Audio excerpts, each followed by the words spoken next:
Good morning, students.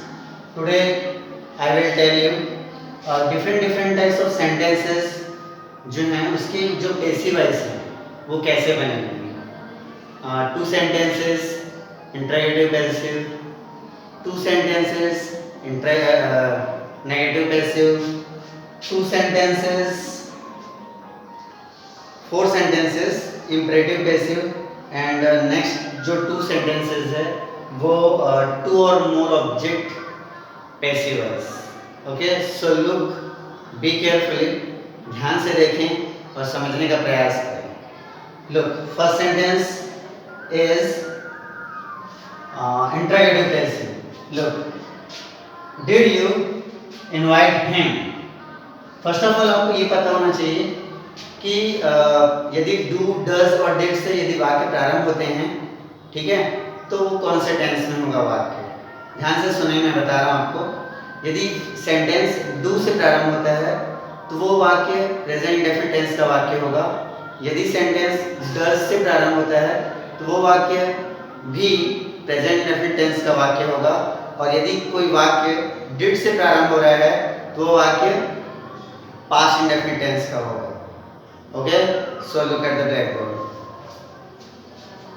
Did you invite him. Okay, did लिखा हुआ है, दैट मींस ये जो सेंटेंस है वो पास्ट इंडेफिनिट का वाक्य है. तो आपको पास्ट इंडेफिनिट टेंस का जो पैसिव स्ट्रक्चर है उसके अनुसार आपको जो ऑक्सिलरी वर्ब है वो सामने आ जाएगा, अर्थात सहायक क्रिया जो है वो सामने आ जाएगी. जैसे कि पास्ट इंडेफिनिट टेंस का पैसिव स्ट्रक्चर क्या होता है, याद कीजिए आप.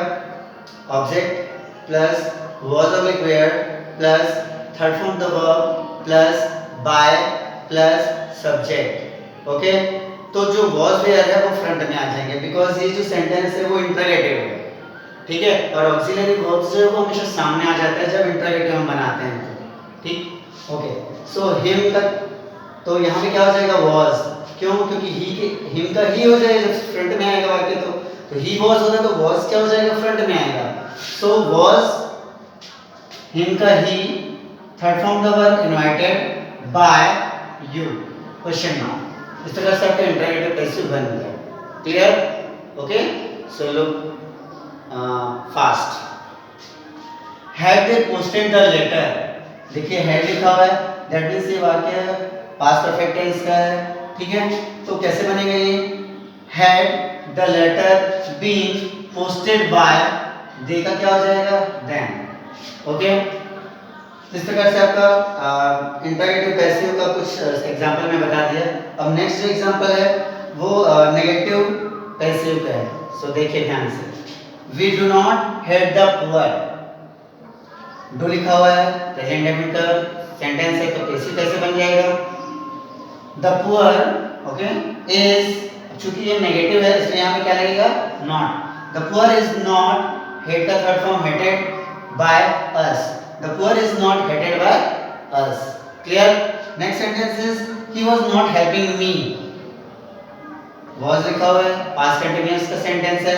सो I was not being, passive का स्ट्रक्चर ध्यान रखिए. I was not being helped by him. Okay, next sentence, next जो फोर सेंटेंसेस है ये डिफरेंट है. Imperative passive. Imperative passive imperative sentence किसको बोलते हैं, जो आपके मेन वर्ब से स्टार्ट हो. इन्फॉर्म, ओपन, ओपन, ठीक है, ध्यान देंगे. लुक, इस वजह से spend. So look, inform the police, ठीक है. इसका स्ट्रक्चर क्या होता है ये ध्यान से सुनिए. Let plus object plus third form the verb, ठीक है. ध्यान रखेंगे क्या क्या होगा, let plus object plus be, sorry मैं गलत बता दिया था, be, let plus object plus be plus third form the verb plus other words यदि हैं तो. Okay, so look, inform the police, let object क्या है इसमें, the police, let the police, फिर क्या लगेगा, बी, और इन्फॉर्म का third form inform, late the police be inform.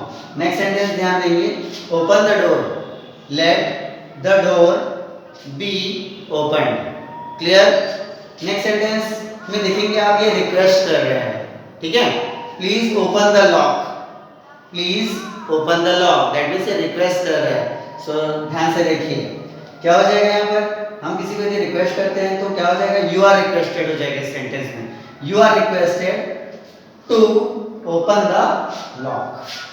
ध्यान रखेंगे जब प्लीज से सेंटेंस स्टार्ट होगा तो यू आर रिक्वेस्टेड ही होगा, ध्यान रखेंगे यू आर रिक्वेस्टेड, फिर वर्ब के फर्स्ट फॉर्म के पहले टू, ओपन द और उसके बाद ऑब्जेक्ट।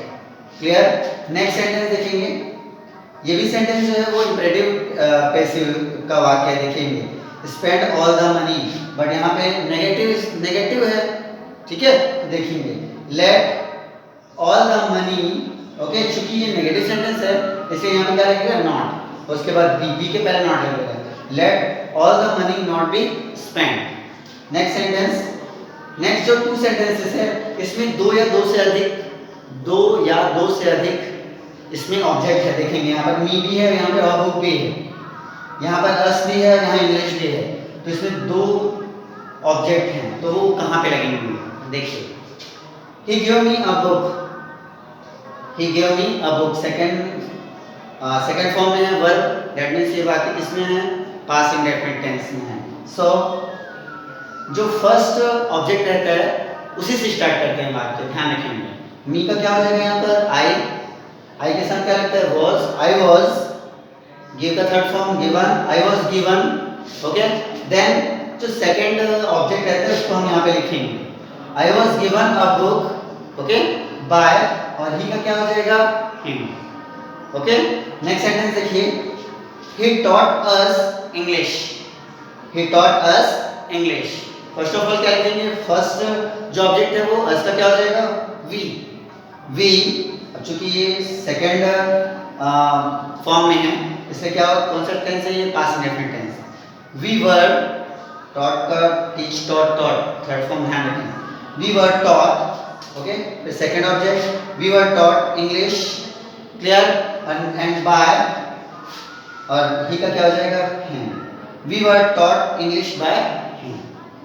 ओके बच्चों, इस जगह से आपके पूरे अलग अलग डिफरेंट जो सेंटेंसेस हैं ये मैं आपको क्लियर कर दिया।